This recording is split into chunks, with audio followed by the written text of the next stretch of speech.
Okay, Francisco, I don't want you to be on pressure, but you have only 1 minute to complete it.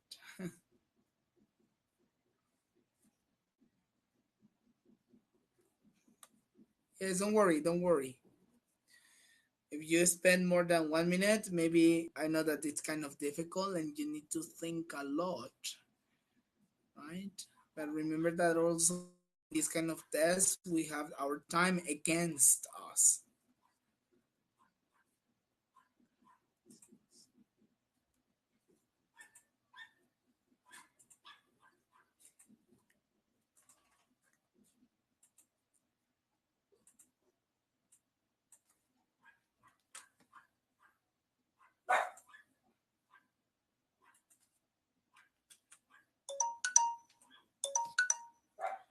Okay, time stop, Francisco.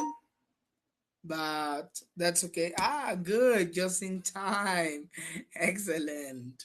So nice. Okay, so I'm gonna analyze and I'm gonna give you my point of view about your answers, and later on we're gonna check with the Cambridge ones. Okay. So number one, you say that it's A, total physical response. Students hear dialogues, then repeat them. Okay. So I'm not sure. Maybe yes, no. Okay. So in my opinion, this a yes.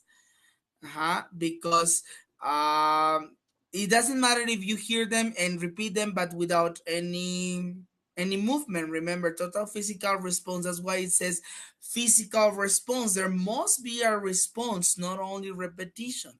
So it sounds good for me. Now number two, you said that it's B also. No, sorry, it's B this time. Content and language integrated learning CLIO. Students often do activities that focus on language accuracy. Yes, right?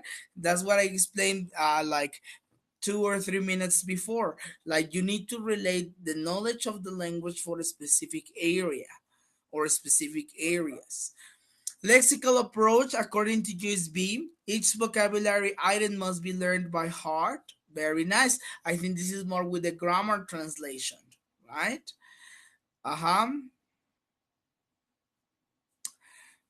Yeah, I think that's it. Number four, it's A, according to you. Teachers need to focus learners' attention on new target language.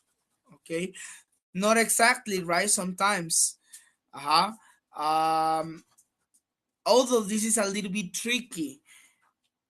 Because sometimes students always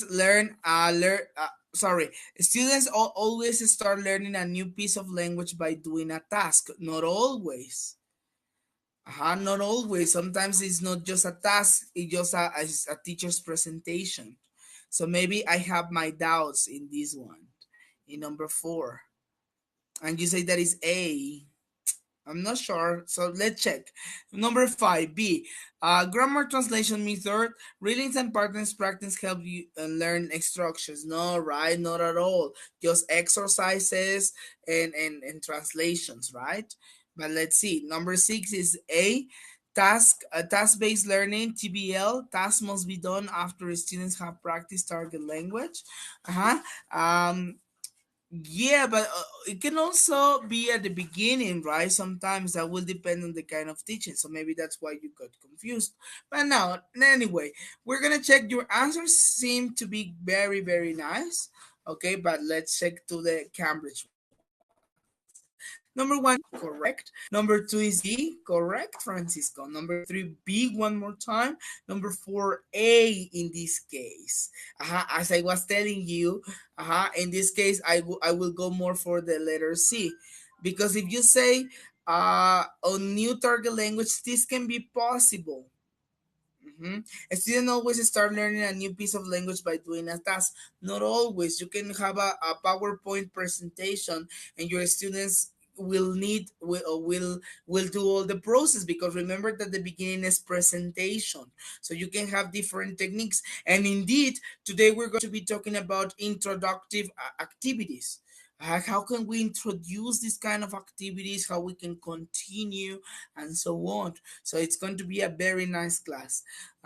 Number five, it's letter B, correct, and number six is letter A. Very nice, Francisco. So you got only one mistake, which is good. Maybe you got confused. I don't know why you got confused. uh you wrote A, right?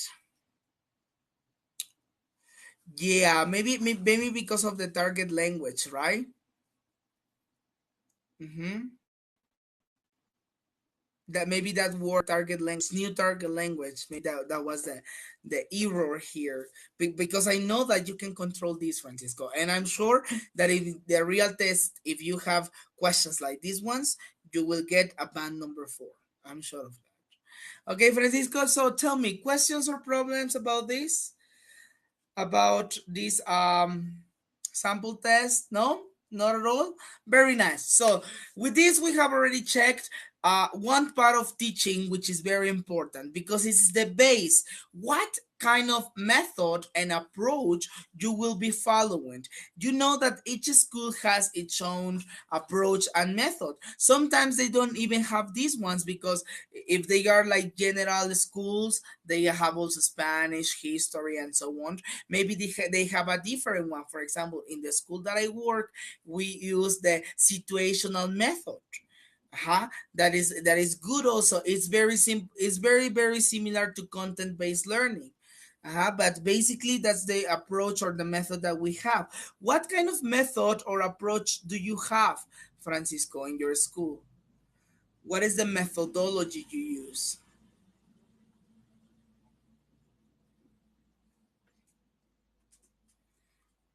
Or tell me one that is similar to one of these, Francisco.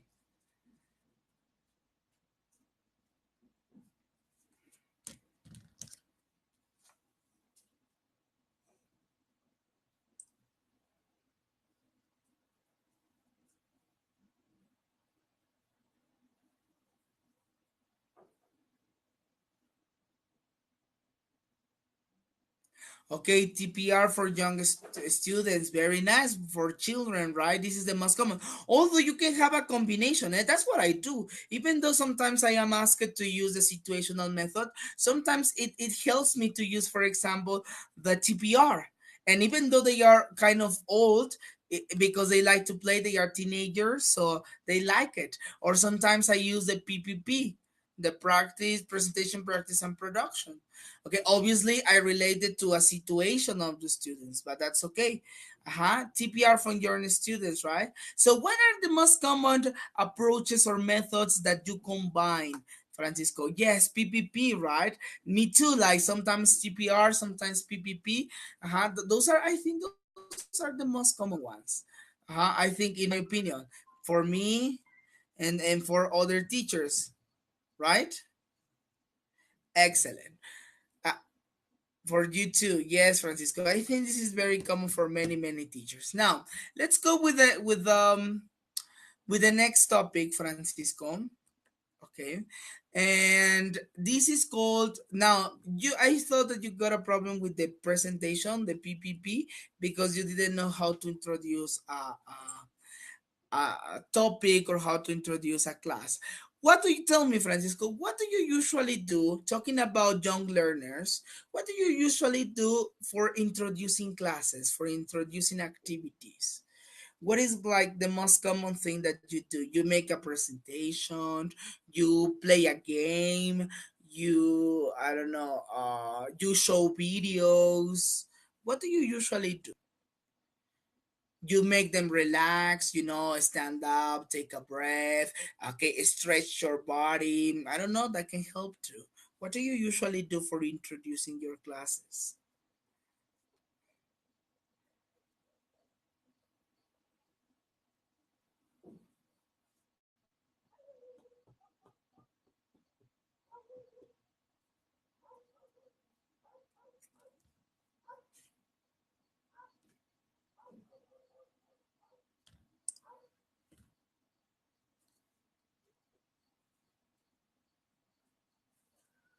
Okay, very nice.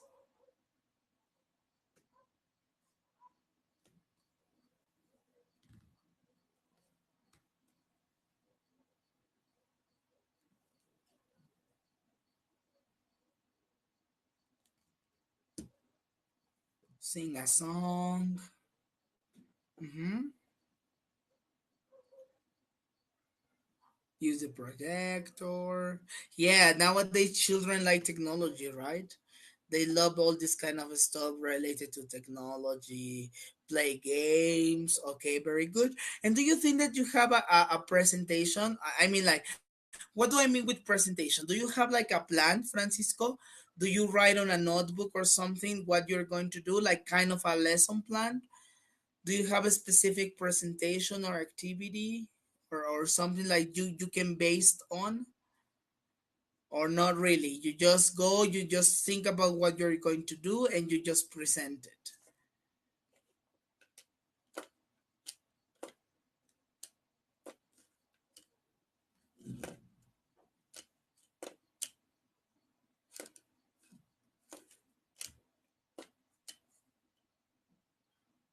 Very good. Okay. So this is very important because today we're going to be talking. Now, we will remember that we are still in module one, part number three, background to language teaching. This is the last part for module one. Not the last topic, just the last part. The last topic we will also need like 2 or 3 more classes. Next week we're going to be done with module one. Yeah, so that you can start planning and saving money, Francisco, for doing the module one TKT. Okay, very nice. Now, this is called presentation techniques and introductory activity. What is this? You might think, oh my gosh, presentation techniques. That means since the very moment you stand up in the classroom, and introductory activities is what you do at the beginning of a classroom or at the beginning of each activity. Okay, this is very important to remark. It can also be in the middle, but that will depend on your plan, as I told you, on your lesson plan. Okay, what is the presentation technique? It's the way used by the teacher to focus learners' attention on the meaning, use and sometimes form of new language when introducing it for them at first time. That is basically the syllabus. Okay, every single step that you are going to present, you need to have like kind of an idea of what you're going to do. That's what I was asking you. If you have like kind of a piece of paper, because this is basically your presentation for yourself. Now, this presentation is what you want to transmit to the students. How well, maybe at the beginning you stand up and you say, hey, everybody stand up, clap your hands, we're going to sing a song. You see, that's your presentation. What kind of technique you do? Or maybe at the beginning, I don't know, you have like a specific phrase, like, now, everybody stand up, stretch your body, and so on, okay? Or maybe you have like a chunk for them, that like you say, I don't know, it's time to start. And then everybody knows that they need to pay attention to you because it's time to start. And as you continually say it, everybody knows. Sorry, everybody knows that they need to pay attention, right? So that's basically what your presentation is. And now, introductory activities. They are activities used by teachers to introduce a lesson or a teaching topic. For example, games, repetition, create a short dialogue, etc. Okay, so basically this is similar to the how can I say it? To the approach and the method. Okay, the presentation techniques are all the steps that you're going to follow, and the introductory activities are the moment in which you interact with the students with a real topic or the real activity. Okay, is that okay, Francisco, with this? Are we okay?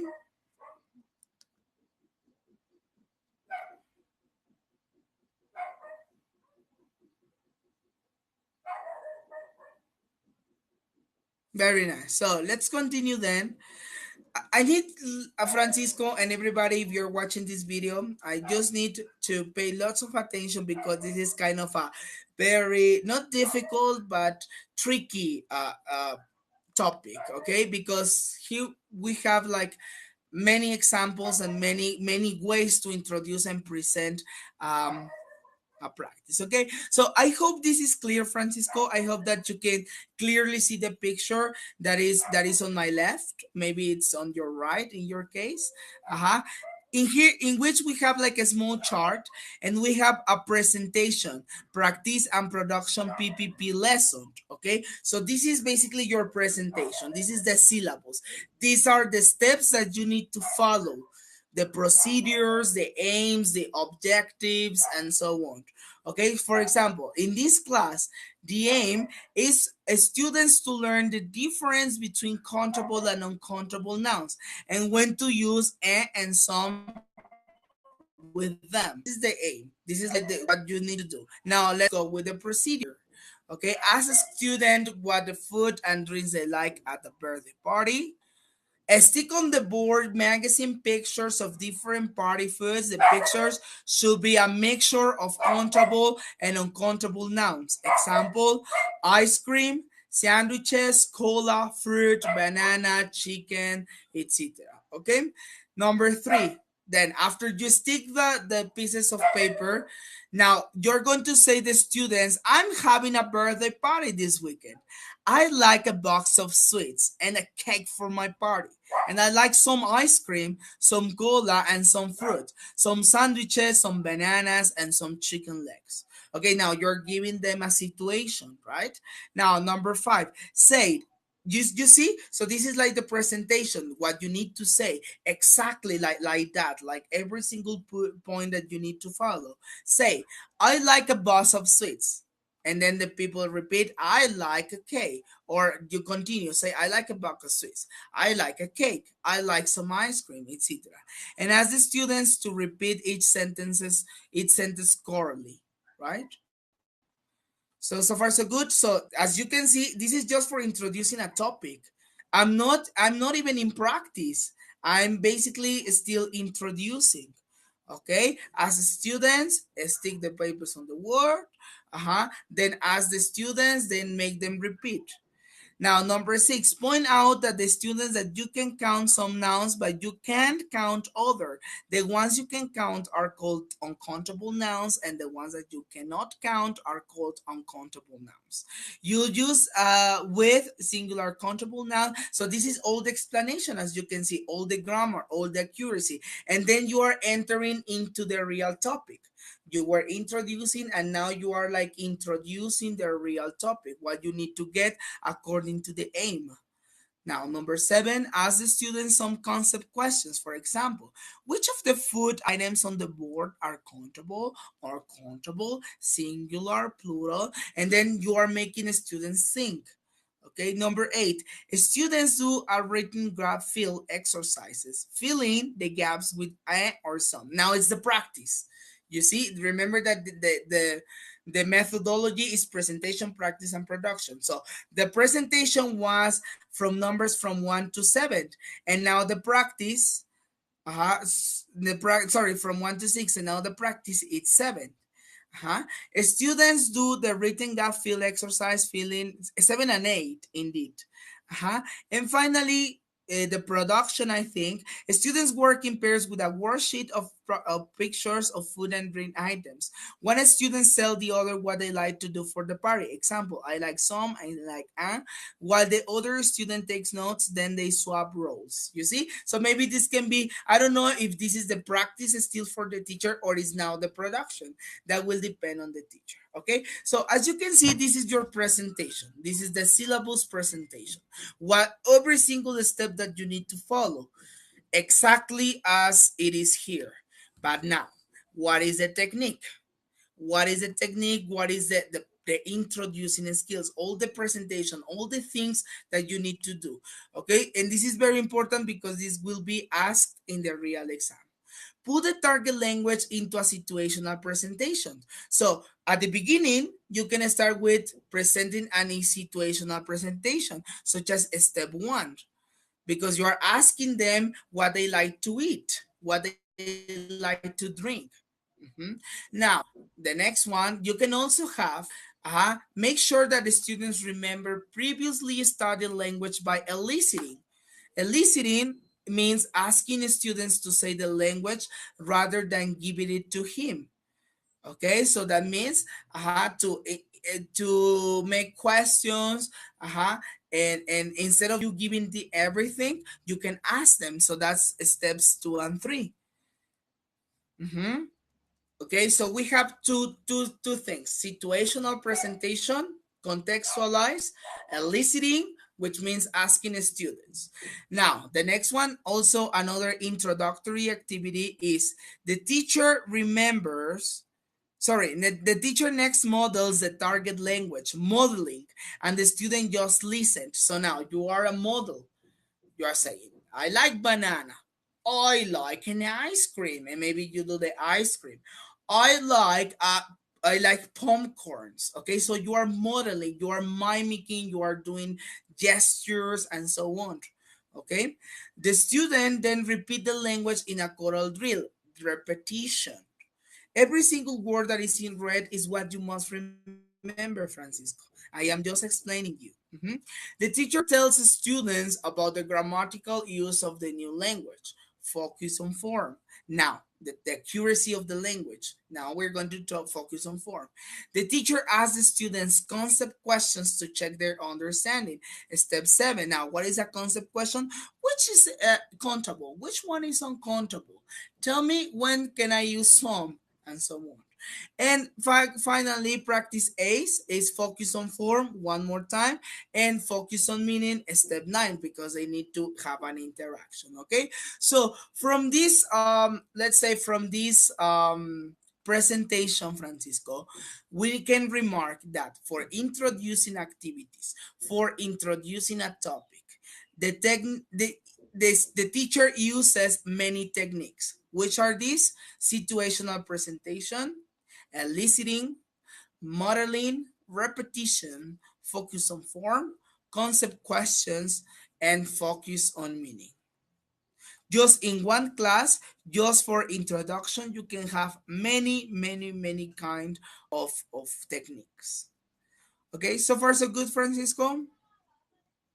I know it's rather complicated and hard to remember, but it's good to know. Later on, we're going to do an extra practice. Okay, this is a little bit shorter.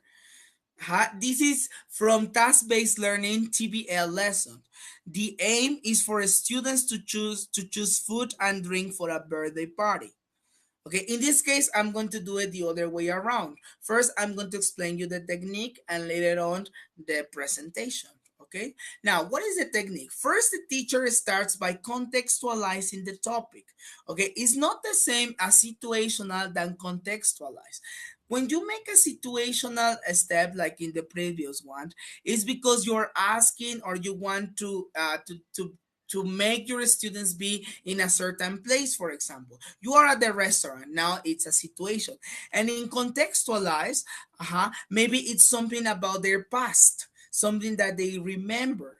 Okay, so it's very important to differentiate these two terms: situational presentation and contextualizing. Okay, they are similar, but there are very like few differences. Now, contextualizing. Now I'm gonna read the procedure. Hold a discussion with the students about what their birthdays are, what presents they would like, what birthday parties they have been to, and what they like to eat and drink at the birthday parties. So now we are contextualizing, but we are not delimiting somehow what to say. They can say whatever they want. They can say, oh, I don't know, I like for a present a sweater, but the other person says, no, I like a t-shirt. No, I like this. And a situational method, maybe you can ask them, okay, now the situation is this: you received a sweater as a present, and now you are just giving a situation. Now, the second technique that you can use is using aids, such as in step number 2. Okay, aids. What is an aid? What is everything that you can use, like flashcards, worksheets, and so on, to help you. For example, put a student in groups and then give them a worksheet with pictures, names, and prices of food on it.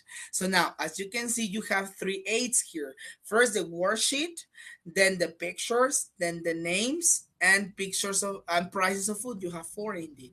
Prices of food on it. Okay, so in one you have lots of aids for that, so that your students can be guided from those steps. Now, the next technique, the teacher gives the student a series of tasks to do by themselves. The teacher is only a guider. So in this case, we have only a technique that is a lead in. Is when the student learns by himself. You have provided them the whole information. You have provided them with the vocabulary, with the context and everything, but now it's their turn to produce language. That's called a lead in. Now you are not the leader. They are the leader, the leaders.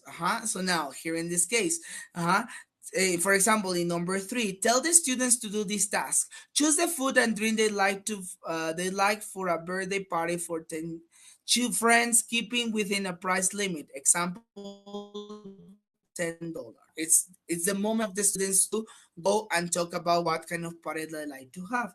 The student do the task with the teacher goes around the class listening and answering any questions. Okay, so the teacher goes just through the classroom. He listens, he pays attention. If he understands mistakes or something, maybe he can tell the students and so on, but that's it. Mhm. And 5, for example, each group tells the other group what decision they have made. Okay, now they have an interaction. That's a lead in. Okay, another kind of technique is called in 3 different ways: reviewing, concept checking, and guided discovery. Okay, because that's we're almost about to finish. Now you are just checking, you are just guiding. Maybe you are going to add something extra as a teacher, or maybe you just want to review. That means to recover, as I did in the at the very beginning of this class when I was asking you about the methods. Then I was reviewing, but I was not going to give you the answer. I wanted you, Francisco, to participate.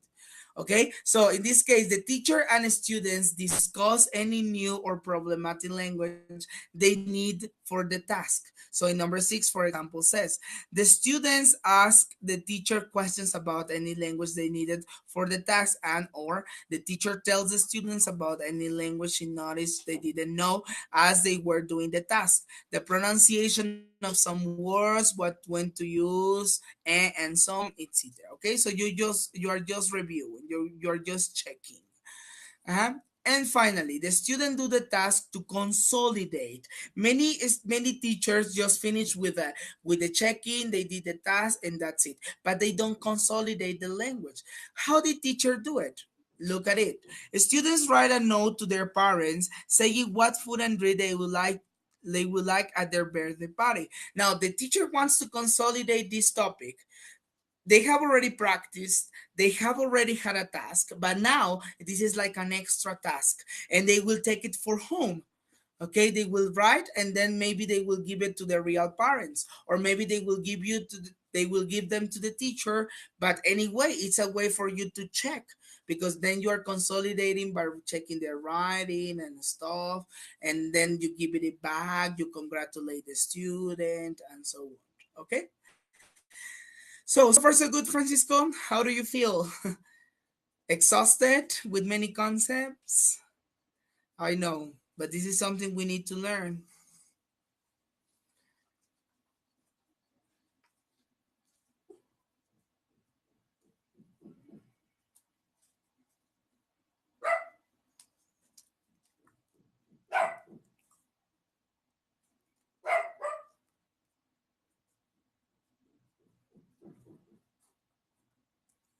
That's it. That's a good answer. That's the best answer you could give me. Okay, now I want just to summarize. I just want to my technique in this time is review. Okay, I want to get some concept checking, some guided discovery. Okay, situational presentation. Remember, give a specific situation and make your students participate. Listening, asking students. Modeling, you make some movements physically, uh-huh, uh, with your mouth, whatever. Repetition, make your students repeat. Focus on form, look at the grammar. Concept questions, important concepts from the lesson.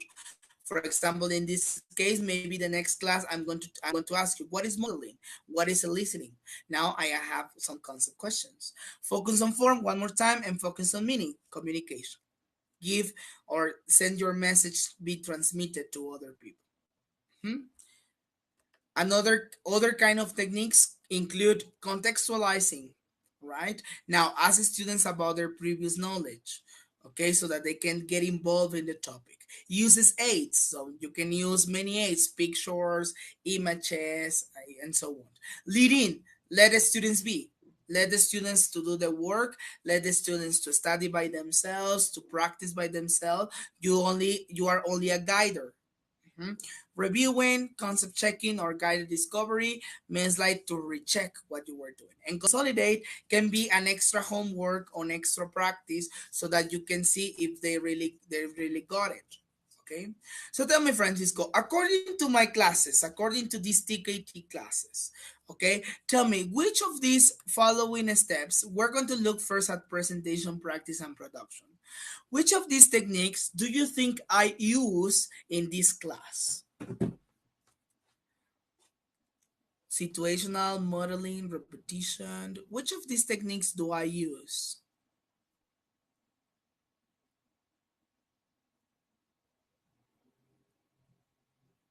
Difficult, right? Think about it. Think about these TKTs since the very beginning.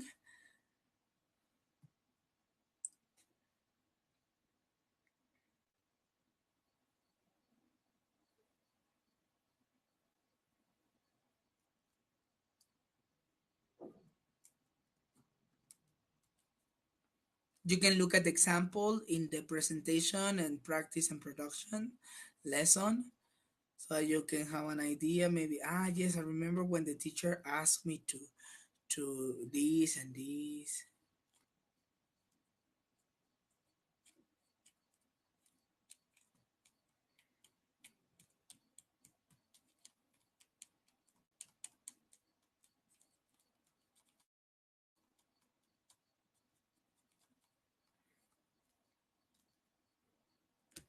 Okay, situational presentation. Yes, most of the times I ask you to imagine, right? To be in a place in a specific situation. Modeling, yes, right? Sometimes I am acting. Whenever I watch the videos again, I just I just laugh a lot because I think I am modeling that much. What else? Focus on form. Yes, but not really, because I am not teaching grammar stuff. Remember, focus on form, it means to teach you, okay, Francisco, this is a subject, this is an object, this is a determiner. Now this is present simple. Not really. So I don't agree with you in this time, Francisco, with focus on form, because I am not teaching you the language. I am teaching you the language for preparing yourselves for the TKT. But indeed, I am not teaching you the language. So maybe focus on form. I don't think so. And that's it from this part, or do you have another one?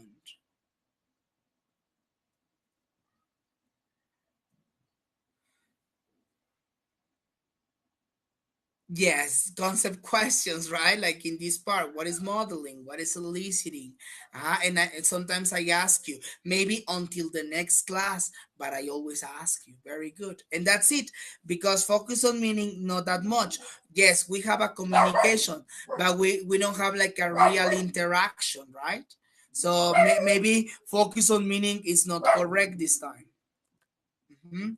Now, from these techniques, what kind of techniques do I use, Francisco?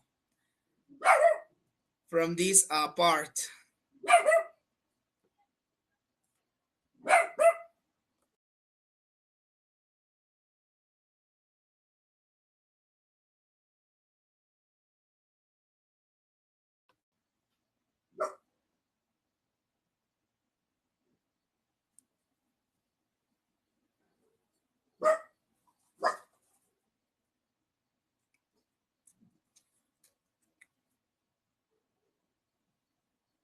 Okay, context. Visualizing, yes, right. You, for example, in this case, what methodology you have in your classes, Francisco. So I'm getting you to the context of a topic, right? Or what kind of at the beginning, remember that I asked you what activities do you use in your classes, right? Games and so on. Very good. What else, Francisco? What else do I use? I have many techniques, right? Even though it is an online course, I always try to give you techniques and so on. Uh-huh. And I think we as teachers we need to do the same. Not all the classes, but most of the time. Leading, right? Yes, especially in the activities. I give you the activity and that's your business, right? I don't interrupt you. I give you the 10 minutes free to do whatever you want, and that's it. Uh-huh. Reviewing, yes, all of them, right? Reviewing, concept checking, and that guided discovery. Yes, that's another way, right? I always repeat one more time, or even to the next class. And that's it. So I think I have more like a task-based learning. I think about it. Consolidate, okay? Yes, I consolidate this with the sample test or with the quizzes in Edmodo, right? That's a way to consolidate because now I see your results and I see what you need to work on and that's it, okay? Very nice, Francisco. So I hope you also follow this kind. Obviously, in a real classroom, you use or you have more chances to use more, right? To use more of these techniques. For example, repetition. I don't use repetition because I cannot look at you. That would have been so nice for phonetic and phonology, right? But unfortunately, we couldn't. Okay, I'm not teaching focusing on form, but you as a teacher with your students because you are looking at grammar, not at a test as a TKT. So you have more chances. Okay. Now, Francisco, it's time to leave. I think it's time, and I don't want you to be under pressure. So you're going to do this activity for homework. Okay. I'm gonna explain you what you have to do, and then later on, and tomorrow, today, or tomorrow, or on Sunday, or I don't know, you can do this activity. Okay. And I will try to check if you can download it. Mhm. So, extra activity. Look at the terms in the box below and see which of the 7 presentation activities then can be used to describe. And here we have different situations. For example, the students read a text, then the teacher asks them to find out the underlined all the example it contains of the second conditional. So as you can see, there are two tasks basically. The first one is read a text.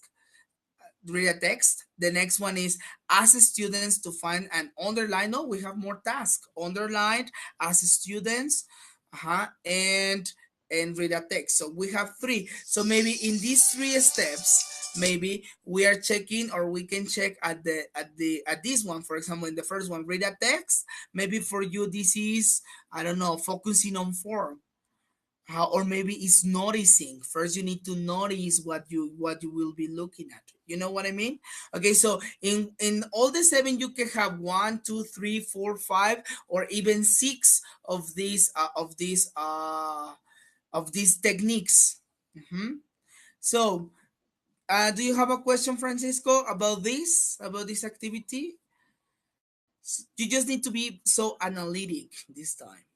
No? Okay. So very good. I'm going to be uploading this in Edmodo and also the video of today. And I will try to check about the documents. Okay. So today I will do all that. Thank you very much, Francisco, for being with me in another lovely class. And I hope to see you on Monday. Have an excellent weekend. Say hi to your wife.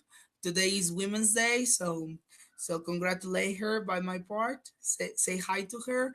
And also spend a good time with your children. You tell me that you were going to go to where were you going to go? I forgot it. Teluluapan, yes. So have a nice day or weekend in Teluluapan. Spend a good time with your family. Okay. See you on Monday. Bye, Francisco. Take care.